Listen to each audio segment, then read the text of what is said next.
रामकृष्ण हरी. रामकृष्ण हरी. आपण पाहतात analyser. Like करा, शेअर करा, सबस्क्राईब करा. अॅनालायझरचं ॲप डाउनलोड करा. लोकशाही झरा वारकरी खरा ही मालिका आपण चालवलेली आहे आणि वारकरी संप्रदायाच्या अनुषंगानं जे मुद्दे समोर येतात, काही वक्तव्य समोर येतात, उटपटांगपणे नेते काहीतरी बोलतात, कोणीतरी काहीतरी भूमिका मांडतं आणि हे सगळं वारकरी संप्रदायाच्या चौकटीमध्ये कितपत बसतं किंवा किती बाहेर जातं किंवा अगदी संप्रदायातले पण काही लोक विचित्र अशा भूमिका घेतात आणि ह्या सगळ्याच्या बाबतीमध्ये आपण अतिशय स्पष्टपणे, परखडपणे तुमच्यासमोर त्या सगळ्याचं विवेचन ठेवतो. जयंतराव नमस्कार. नमस्कार. जयंतराव, एक वेगळाच मुद्दा आपण नियोजित केल्यापेक्षा वेगळा आलेला आहे समोर, की हा जो आता सिंहस्थ कुंभमेळा नाशिक येथे भरणार आहे आणि त्या निमित्तानं जी एक टीका होती आणि सरसगटपणे असं सांगितलं जाते की वारकरी संप्रदायातल्या संतांनी ते ह्याला विरोध केला होता आणि मग आता हे पाठिंबा देणारे कोण आहेत. त्याच्यामुळे आमच्यासारख्याला काय किंवा कुठल्याही सर्वसामान्य अशा जो खरंच सश्रद्धा आहे, मी पूर्णपणे वारकरी आहे असे नाही म्हणणार, की जो एक सश्रद्धा आहे आणि ह्या सगळ्याकडे अतिशय प्रेमानं, आदरानं, आस्थेनं बघतो आहे, त्याला ही शंका येते की खरंच असं आहे का.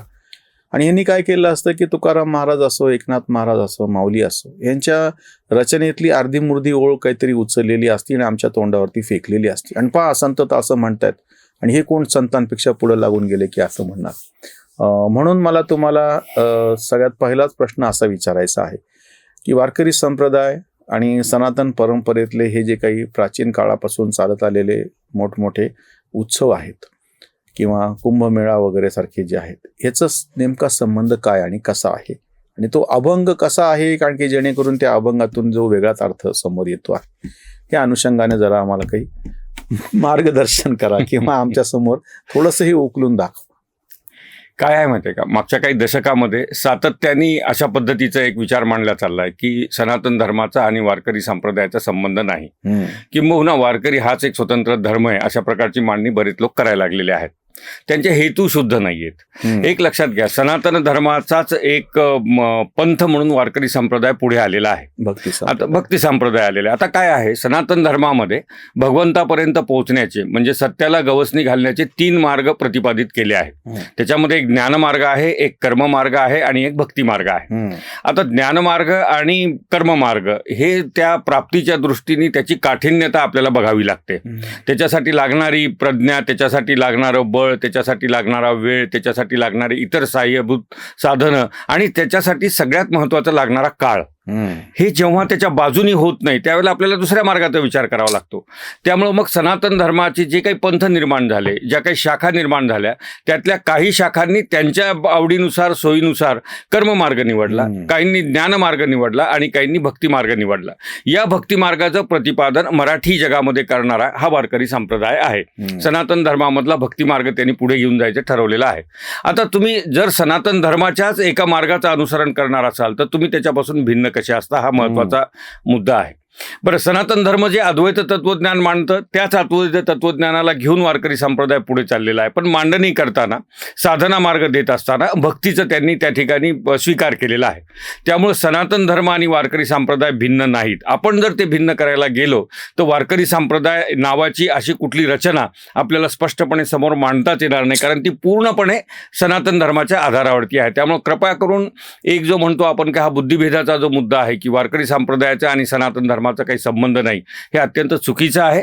सनातन धर्माचा काय वेदाचा काय म्हणतोय ना आपण, वेद अनंत बोलिला, अर्थ इतुकाची सांगिला, निजनिष्ठे नाम घ्यावे, विठोबाशी शरण जावे. वेदाचा जो अर्थ आहे त्याच्यामधला एक भक्तीचा पण अर्थ आहे.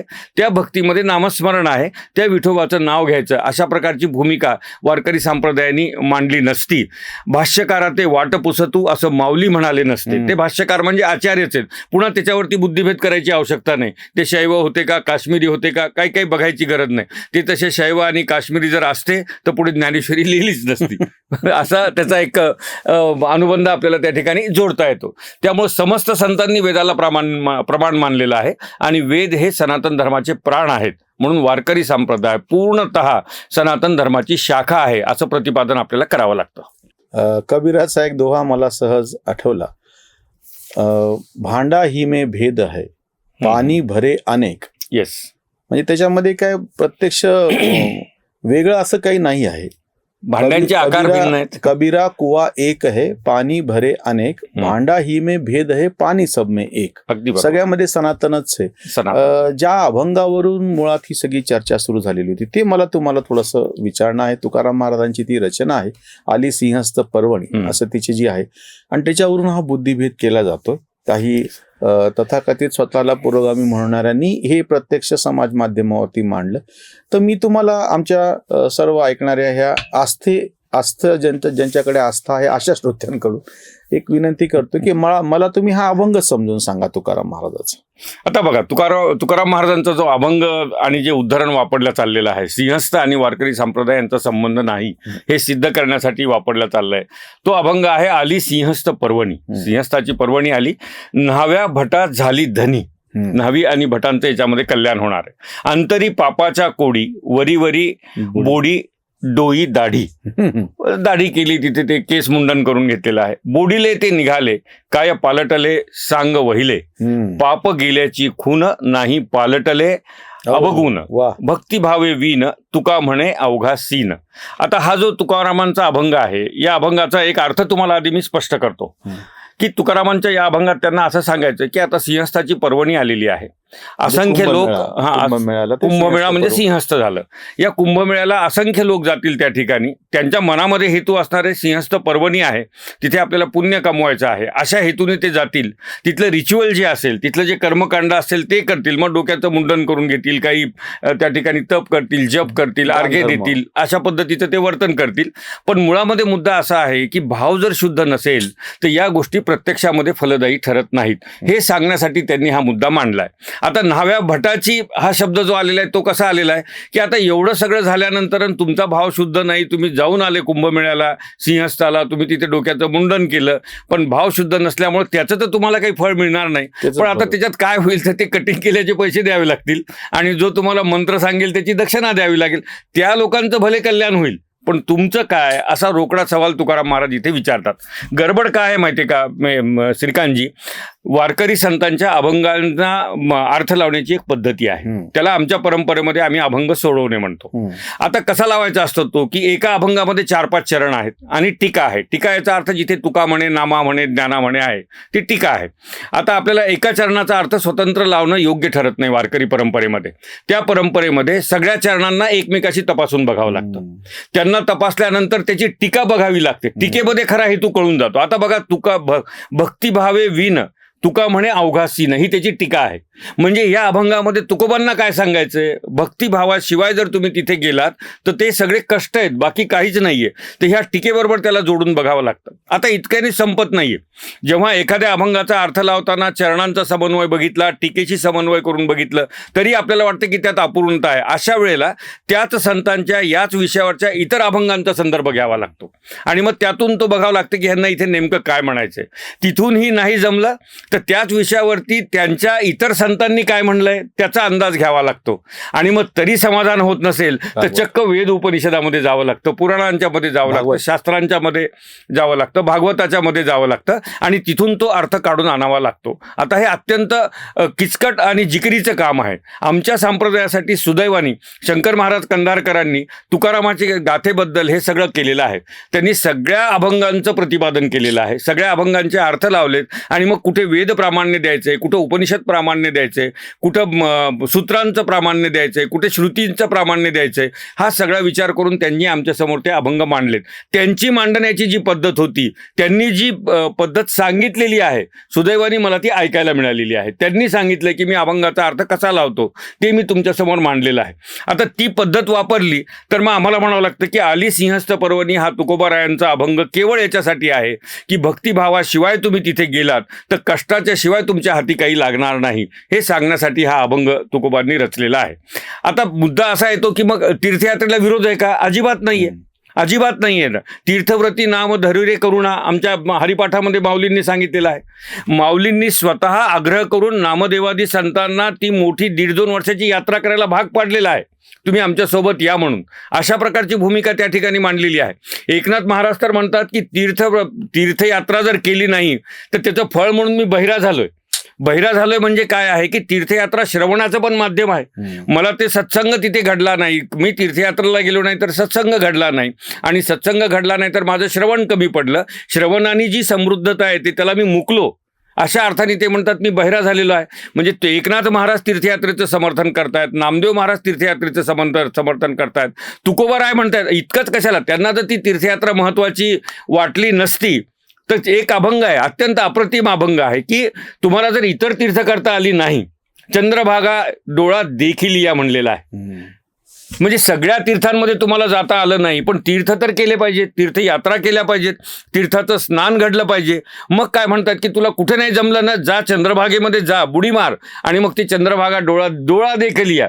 तुझी जाण्याची पण क्षमता नसेल तर डोळ्यांनी बघ बाबा, ते तीर्थयात्रेचं फळ तुला मिळेल. मग तीर्थयात्रेबद्दल समस्त वारकरी संतांचा एवढा जर अट्टहास असेल, तीर्थयात्रा तुम्ही कुंभमेळ्याच्या पर्यायी शब्द म्हणून बघा, तीर्थयात्रा तुम्ही सिंहस्थाचा पर्यायी शब्द म्हणून बघा. सिंहस्थ शब्द तर एकमेव तुकारामांच्या गाथेत दिसतो आपल्याला, पण बाकी ठिकाणी त्याचा तीर्थयात्रा, व्रत आणि वैकल्ये अशा अर्थाने आपल्याला ते बघावं लागतं. या सगळ्या पार्श्वभूमीवरती वारकरी साहित्याचं जर आपण चिंतन केलं, पूर्वसुरींचा सगळा समज, त्यांची जी काही आहे ती समज जर आपण लक्षामध्ये घेतली, तर तीर्थयात्रे वारकरी संप्रदायाने पूर्णपणे समर्थन केलेलं आहे, आणि हे समर्थन करताना ती भावासह केली पाहिजे असा अट्टहास धरलेला आहे.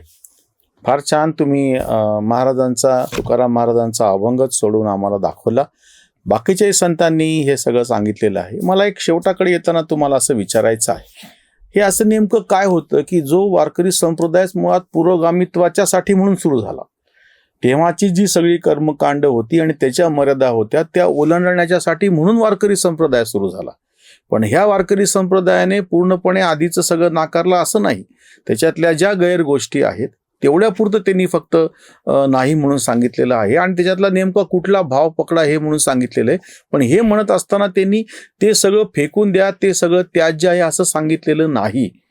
हे जे स्पष्टपणे सगळ्या संतांच्या रचनेमध्ये येतं. म्हणून मला तुम्हाला जे शेवटाकडे येताना असं विचारायचं आहे की तशा अर्थाने वारकरी संप्रदाय हीच एक उदारमतवादी परंपरा आहे. ज्या कोणाला पुरोगामी व्हायचं असेल त्याला वारकरी व्हावं लागेल आधी. आणि वारकरी होणं म्हणजे काय? वारकरी होणं म्हणजे नुसतंच अशा पद्धतीचे टीका करणं आणि वाटेल तशी बडबड करणं असं नाही. त्याची जी काही आचारसंहिता त्यांनी सांगितलेली, त्याच्यामुळे तुम्ही आम्हाला शेवटी वारकरीच कोणाला म्हणावं हे समजावून सांगा, म्हणजे त्याच्यावरती टीका करणाऱ्यांचं हे जे ढोंग आहे ते लक्षात येईल. आता बघा, फक्त एक संदर्भ देऊन ठेवतो की आपण जो अभंगाचा अर्थ तुम्हाला सांगितला, तुम्हाला आवडला म्हणून त्याचं स्पष्टीकरण देतो. जो वरी हात चालावया पाय, जो वरी सकळ सिद्ध आहे, तो वरी तीर्थयात्रा जाय चुको नको, ही तुकोबांची भाषा आहे. की तुझ्या हातामध्ये आता बळ आहे, तुझ्या पायामध्ये बळ आहे, याच काळामध्ये तू तीर्थयात्रा केली पाहिजे. म्हणजे ती कधी करावी, कशी करावी हे सगळं सांगितलं. आणि मग अशा तुकोबांच्या वेगवेगळ्या तीर्थयात्रेच्या अभंगाला एकत्र करून त्या सिंहस्थ पर्वणीच्या अभंगाकडे आपल्याला बघावं लागतं. हा वारकरी दृष्टिकोन आहे. आता तुम्ही मुद्दा पडला वारकरी कुणाला म्हणायचा आहे, हा उदारमतवादी संप्रदाय आहे. काय होतं माहिती आहे का श्रीकांतराव, तुम्हाला एक गोष्ट सांगतो मी, त्या गोष्टीनंतर आपण हे तुम्हाला अधिक स्पष्ट होईल. एखादी भावकी खूप वाढते, 100, 200, 300 घरं त्यांचे होऊन जातात, आणि मग त्याच्यातल्या काही लोकांना असं वाटतं की या भावकीच्या रिच्युअलमध्ये, त्यांच्या कर्मकांडामध्ये, त्यांच्या परंपरा पाळण्यामध्ये आपली अडचण व्हायला लागलेली आहे. आणि मग त्याच्यामध्ये ते शास्त्राकडे जातात आणि पर्याय विचारतात. शास्त्र त्यांना पर्याय देतं, तुम्हाला ती वृद्धी पाळायची नाही, तुम्हाला सुतक पाळायचं नाही, तुम्हाला रिच्युअलमध्ये जायचं नाही, तुम्हाला तो नको आहे, तो तुम्हाला वाटतं ते आपल्या मागे खूप शुक्लकाष्ट लागलंय असं जर तुम्हाला वाटत असेल तर तुम्ही पिढ्या तोडू शकता. आणि मग त्याचा एक संस्कार असतो, त्याची एक पूजा असते, ती पूजा करून तशा पद्धतीचं शास्त्रानुसार तो सगळा पिढ्या तोडण्याचा कार्यक्रम होतो. आणि मग you become detach with them. मग तुम्हाला ते सुतकही पडत नाही, तुम्हाला ते काही त्याचं सोयर सुतक राहत नाही अशा अर्थाने. दुसरा एक असा प्रकार आपल्याकडे दिलेला आहे की काही लोकांना गरज असते म्हणून ते आपल्याकडे आपत्ती नसेल तर कुणाला तरी दत्तक घेतात, किंवा कुणाच्याकडे मुलं आहेत 4-5 भाऊ, माझा मुलगा घे दत्तक, काही हरकत नाही, त्याचाही वंश चालला पाहिजे, आपली परंपरा चालली पाहिजे, असा त्याच्यामध्ये भाग असतो. आता हे जे दत्तक म्हणून जातात ना, या लोकांचा त्यांच्या मूळ कुळाशी संबंध उरत नाही, कारण विधी केलेला आहे. न ते गोत्र राहतं, न ते कुठलं काय बाकीचं राहतं, परंपरा राहतात, काही राहत नाही. जे तिकडे काय म्हणता येईल पिढ्या तोडून मोकळे होतात त्यांना पण याचं सोयरसूतक राहत नाही. मग अशा लोकांना म्हणता येत नाही की आमच्या 4 पिढ्यांमध्ये ते होतं, आमच्या 10 पिढ्यांमध्ये ती पूजा होती, आम्ही 50 पिढ्यांमध्ये हे केलं. वारकरी संप्रदायासमोर हा मोठा प्रश्न आहे. काय अडचण झालेली आहे की वारकरी संप्रदायाचा इतका विस्तार झाला आहे की महाराष्ट्रातलं एकही हिंदू धार्मिक कुटुंब त्या संप्रदायापासून दूर नाही. Correct. त्याचे आजोबा पंजोबा खापर पंजोबा अजून कुणीतरी गळ्यात माळ घातलेली आहे, कुणीतरी गळ्यात विणा घातलेला आहे, कुणीतरी पंढरीची वारी केलेली आहे. आता तेच पकडून ठेवायचं की 200 वर्षापूर्वी आमच्या आजोबा त्या यात्रेला, अरे पण तू पिढ्या तोडल्यात ना बाबा, तू काय आता तू दत्तक गेला ना बाबा, आता तुझा काय संबंध राहिला त्याच्याशी? नाही ना संबंध तुझा. मला असं वाटतं की वारकरी कोणाला म्हणायचं आहे तर ते परंपरेने आलेत आणि आता वारकऱ्याचे तत्व पाळतात, ज्यांच्या गळ्यात माळ आहे, आषाढीची वारी करतात, वारकऱ्यांची सगळी तत्व पाळतात, सत्यवचनी आहेत, काय म्हणता येईल त्याला, दुसऱ्याच्या संपत्तीवरती लक्ष ठेवत नाहीत आणि आता नवीन एक त्याच्यात जोडावं लागेल, विनाकारण बुद्धिभेद करत नाही, त्याला वारकरी म्हणलं पाहिजे. आता तुमच्या माझे बरेचसे मित्र आहेत की ज्या मित्रांच्या घरात वारकरी परंपरा नाहीये परंतु ते आता वारकरी झाले, तेही तेवढेच. आमच्याकडे नव्या जुन्याचा वादच नाहीये, आमच्याकडे जो आला तो आमचाच आहे, तो वारकरीचे. हे पिढ्या तोडलेले पण येऊ शकतात बरं का, त्यांना पुन्हा वाटलं तर तोही संस्कार आम्ही करू त्यांच्यावरती, त्यांना पुन्हा आमच्यामध्ये घेऊ. पण तुम्ही जर अट्टहासाने पिढ्या तोडून जर वेगळा विचार करत असाल, वेगळ्या कुटुंबामध्ये जाऊन इथल्या लोकांवरती टीका करत असाल तर किमान एवढं तर मिरवू नका ना की माझ्या घरामध्ये 200 वर्षाची परंपरा आहे आणि माझ्या घरी दिंडी आहे, माझ्या घरी पंक्ती आहेत आणि माझ्या गळ्यामध्ये विणा आहे, आमच्या घरामध्ये खुंटीला विणा अडकून ठेवलेली आहे, त्याच्यावर धूळ साचली ना, तुमच्या पिढ्या तोडण्याने त्याच्यावरती धूळ साचलेली आहे. त्यामुळे वारकरी कुणाला बनायचंय? ज्याची भगवंताशी अभिन्न अशा प्रकारची भक्ती आहे, जो वारकरी संप्रदायामधला अपरिग्रह मान्य करतो, अभक्षभक्षण करत नाही, जो अपेयपान करत नाही, जो सत्यवचनी आहे, जो आई वडिलांची सेवा करतो, जो सन्मार्गाने वागण्याचा प्रयत्न करतो आणि जो देहासंबंधीचा अभिमान सोडून आत्मकल्याणाचा आत्मबोधाचा मार्ग स्वीकारतो, तो आमचा वारकरी आहे. त्या वारकऱ्यामध्ये मग तो 50 पिढ्याचा आहे का काल आलेला आहे का आत्ता आमच्याकडे समोर बसलाय येणार आहे, यांनी काही फरक पडत नाही. हा वृत्तीचा अनुभव आहे. वृत्ती पालटली की संपलं ना, वृत्तीचा पालट आम्हाला पाहिजे आहे. तो वृत्तीचा पालट ज्याचा झाला, ज्याला माऊली पटले, ज्याला तुकारामांच्या अभंगामध्ये भेदाचा अर्थ करायची इच्छा होत नाही, तो आमचा वारकरी आहे.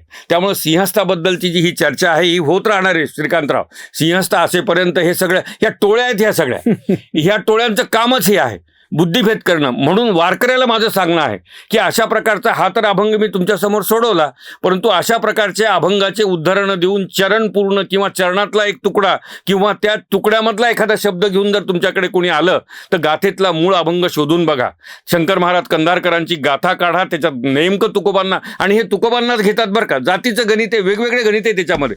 तुकोबांची भाषा थेट आहे, तुकोबांची जात त्यांना महत्त्वाची वाटते. कुठली संतांना जात आली, सगळे एकच आहेत ना.